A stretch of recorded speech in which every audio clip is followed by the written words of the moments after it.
He's the owner and operator of Jasper and Gold Herbal Infusions. Matthias Payton. You're not going to want to miss his story on how he really got fed up with average, poor quality tea and decided to take matters into his own hands. This is Getting to Know the Triangle.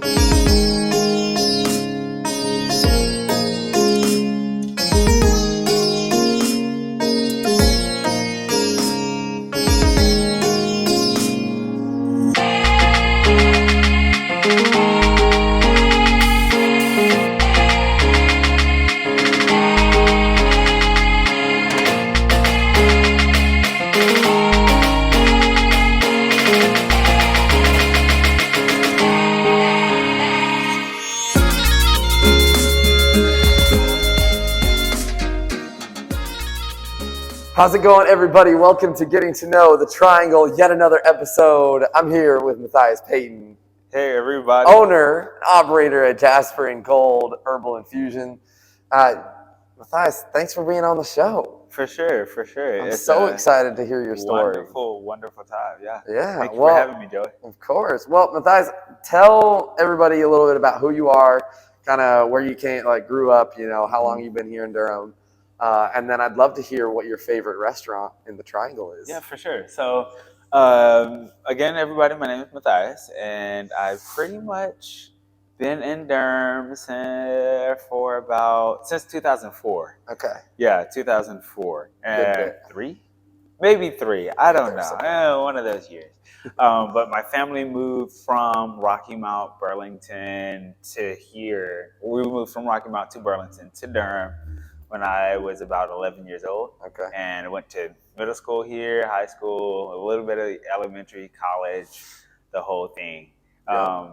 You asked me what my favorite restaurant is. Yeah. So, as I've told you earlier, I don't really have a specific favorite because there's so many good places here in Durham. There is. And I just like to venture out. But I have been eating from Cosmic Cantina very regularly. Yeah, they got some incredible burritos. They got locations in downtown Durham and Chapel Hill. And one of my friends now works at or manages one of the Chapel Hill locations. That's awesome. So it makes it a little bit easier. We'll have to try to get Cantina on the show. That'd be good. Yeah.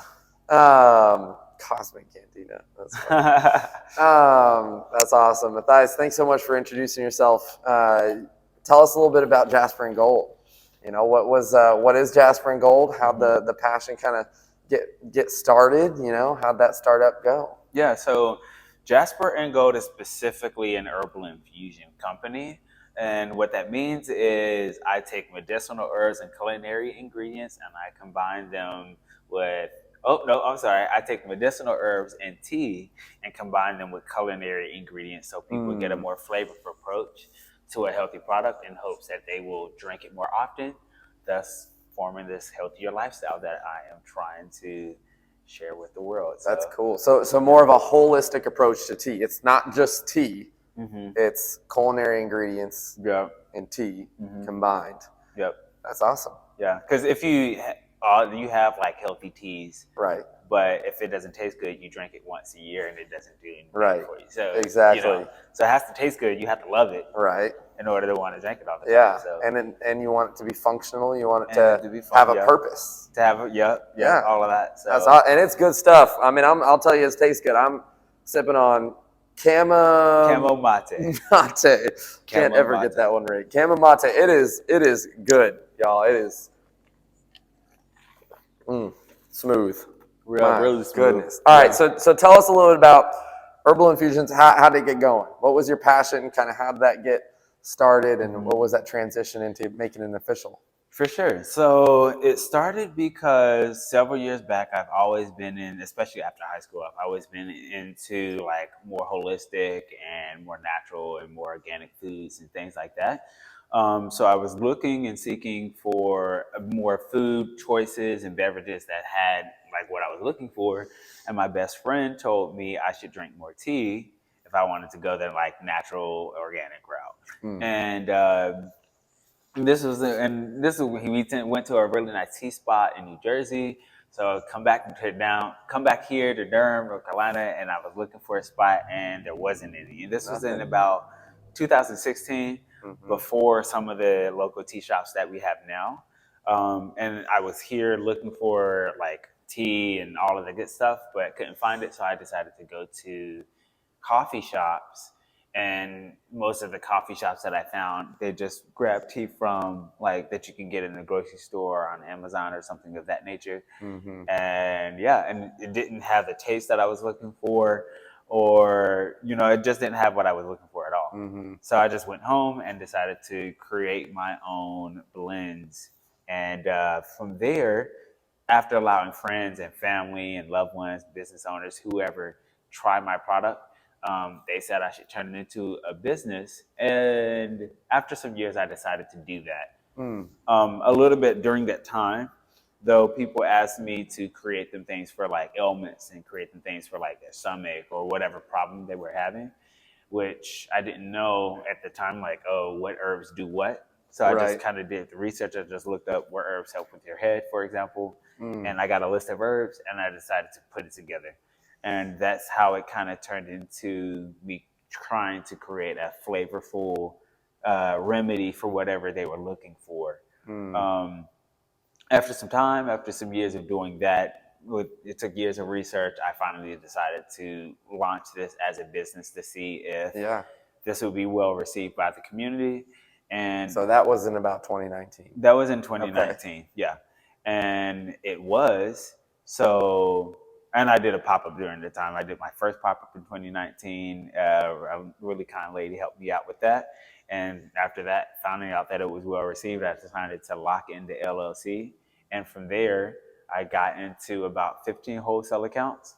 And one of those wholesale accounts ended up allowing me to have a actual home or brick and mortar to where I can create product for people on a daily basis. So, and start like this field of infusionists, I guess you might say here. So that's great. So that's where I'm at now. Yeah, that's awesome. Tell us a little bit about, and I know it's a little different now. You can talk about that too.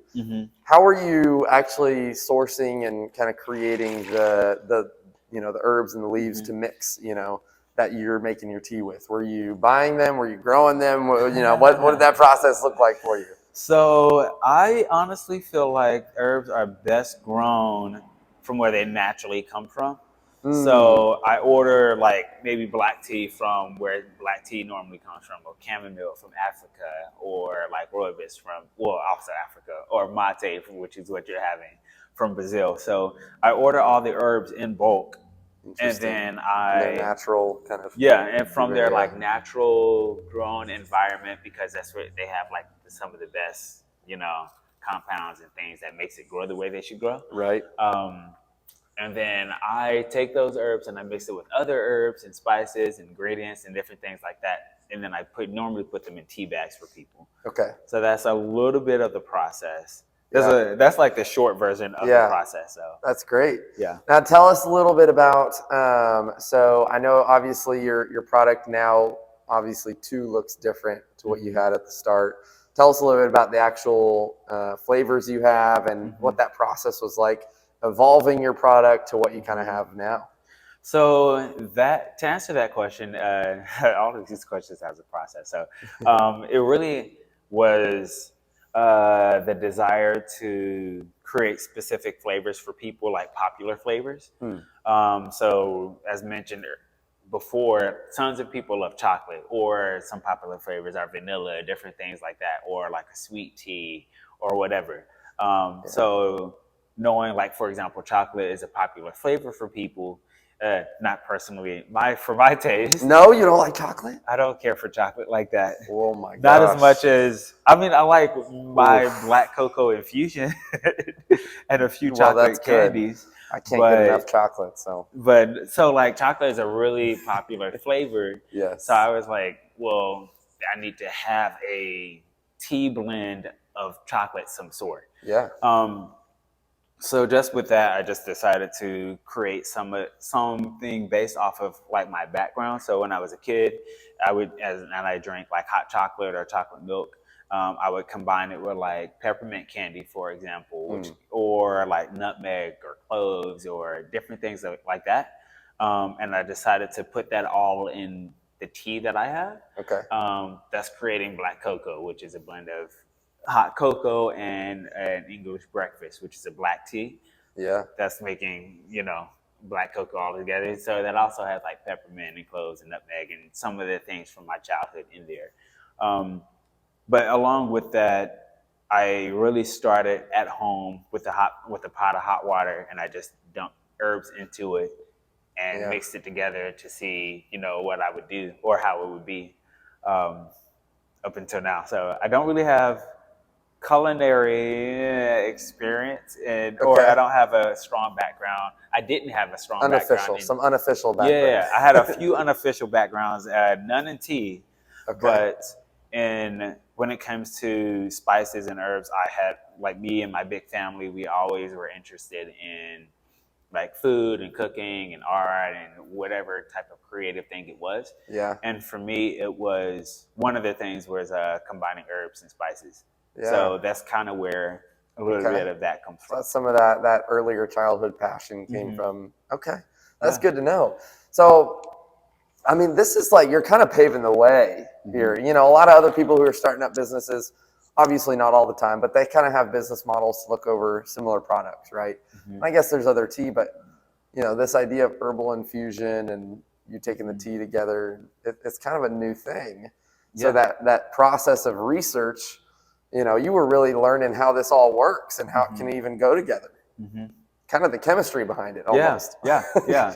It's funny that you mentioned that because a lot of people have been calling me like either a chemist or a scientist or mixologist or some sort before I even realized what I was doing. But yeah, just generally, I guess like many scientists, you do a portion where you go into research about what you're doing, and then you come up with the theory and you put stuff together and you see how it goes, and then you go back and you redo it based off of your findings. So I did do a lot of trial and error with a lot of what I was doing to get some of the flavors that I was looking for. As well as like extracting properly so that way you and I could drink something that actually works for us. So there's a lot of bit of that went on. So that's great. Yeah. That's cool. Well, tell us a little bit about, either while it was during that research phase or during that early startup time in 2019. A lot of people have dreams and passions and they don't really act on that, right? They just kind of let it fade and they keep on moving with life. What were some of those hesitations or fears or, things that made you maybe doubt whether or not you should, and how'd you kind of push through that and decide to really just give it a shot? Yeah. So for me, I am a bit different in that area because a lot of my fears and worries causes me to wait versus just say like, no, I'm not going to do it. And in my waiting period, I tend to do more research, or I need to get more information, or I need to learn more as much as possible before I take my first step. It wasn't until in 2019 specifically when I met someone who told me, hey, you have a product, just get out there and do it. Just try it and see how it goes. Yeah. That's when I actually made my first step. So in the 3 years from 2016, when I made my first tea infusion, to 2019, I was really just hesitant because I wasn't sure if people liked the product or if I wasn't sure if it tasted good or not, and all of these things. And it wasn't until I took the first step, actually doing a pop-up and seeing how people would respond to it, was when I really figured out like this could be a thing. Yeah. And it was the constant reassurance of the community that helps me to continue to move past and move forward and that sort of thing. So, but I know some lack of confidence maybe through that time, and really just taking that first step, and you started to learn more than maybe you were even before, just by trial and error and feedback. And completely. Yeah, that was I really definitely learned a lot more after I took the first step versus before. Because before I was just making stuff and allowing friends and family and myself to try it. Right. But it's something else when you have to have somebody wanting to actually pay for something to figure out that's when if like this is really a thing or not. Because family and friends are, well, yeah, this is good. They're not paying for it. Right. They're just telling you like, oh, I like this. Yeah. But when you have a complete stranger telling you like, this is how it affected my body, this is how much I used it for, blah blah blah, things of that nature. That's when I really started to become more confident about my business, as well as just doing tons of research. Yeah, so pushing through that kind of fear, hesitation, of confidence, you actually came out stronger. You had more feedback. You had more, security of that you have a product that people want and people like, and you went from there. Yeah. That's awesome. That's cool. Yeah, I feel like that's a really good lesson because, there's a lot of fear when jumping into the world of entrepreneurship. There's a lot of things that are unknown. Right? There's a lot there's unknown, maybe somebody won't like this flavor, or That's true. And some of that, is good feedback, but you also have to take some of it with a grain of salt, right?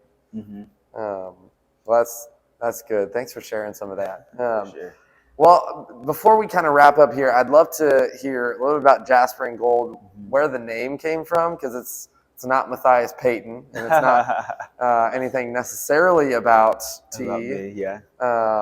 But I know it's got deep roots and deep meaning. So share a little bit about that.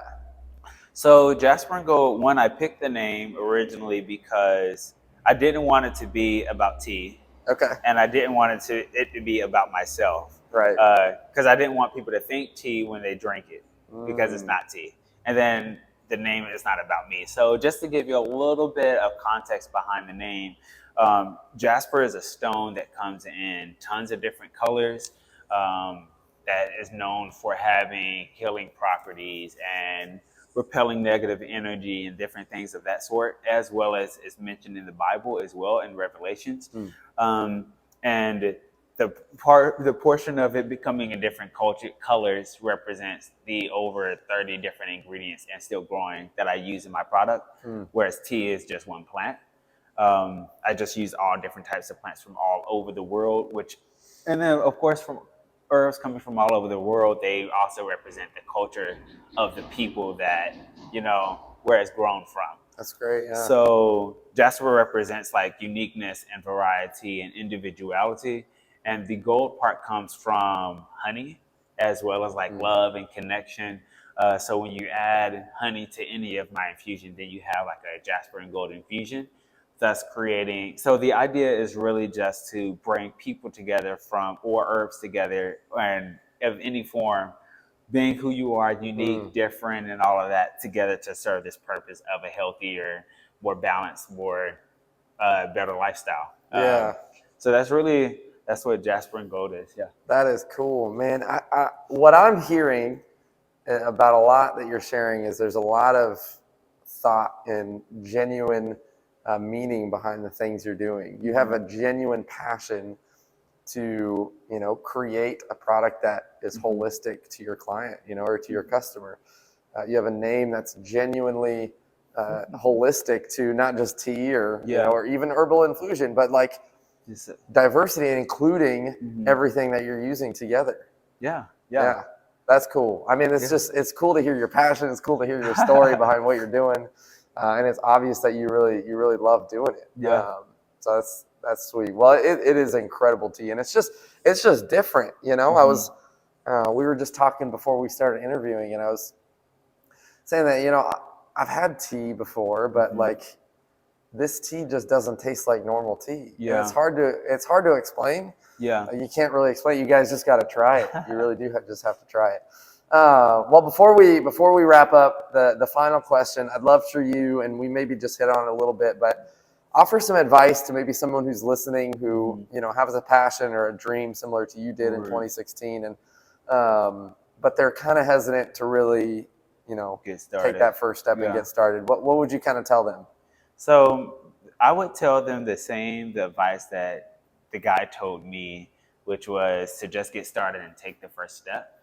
You never really know what your potential is until you actually start doing it. Just like me, I had so many reasons in my head and excuses to why I didn't want to start, but it wasn't until I actually started is how I found out whether this was a real gift to the world or not. Right. A lot of times we hold a lot of things close to our heart, But in that holding it close to your heart, you're not learning, you're not growing, you're not expanding. So you really just have to put it out there to see, you know. So yeah, my advice is to, if you have a dream, if you have a vision, start where you are, start small, and allow it to grow. You don't have to throw a whole lot of money at an idea on the first go. You can start with what you have and see where it takes off from there, which is exactly what I did. I really started from the business from nothing and grew it into what it is now, and still growing as well. So yeah, just take the first step is my advice. I love that. That's good. That's good. And I think it's super relatable to any business, right? Because you just got to take that first step. And like we said earlier, you're probably going to grow more from that process of trial and error than you will from just sitting, thinking, researching, you know. So that's really good advice. Well, Matthias, thanks for sharing your story. I'm excited to see this product get obviously all around Durham and the Triangle, but even the country and the world, man. I think everybody needs to try this stuff. Thank you. It's new. So guys, man, thanks so much for listening to Matthias' story and another episode of Getting to Know the Triangle. This is so fun. I love doing this. This is awesome. Sweet.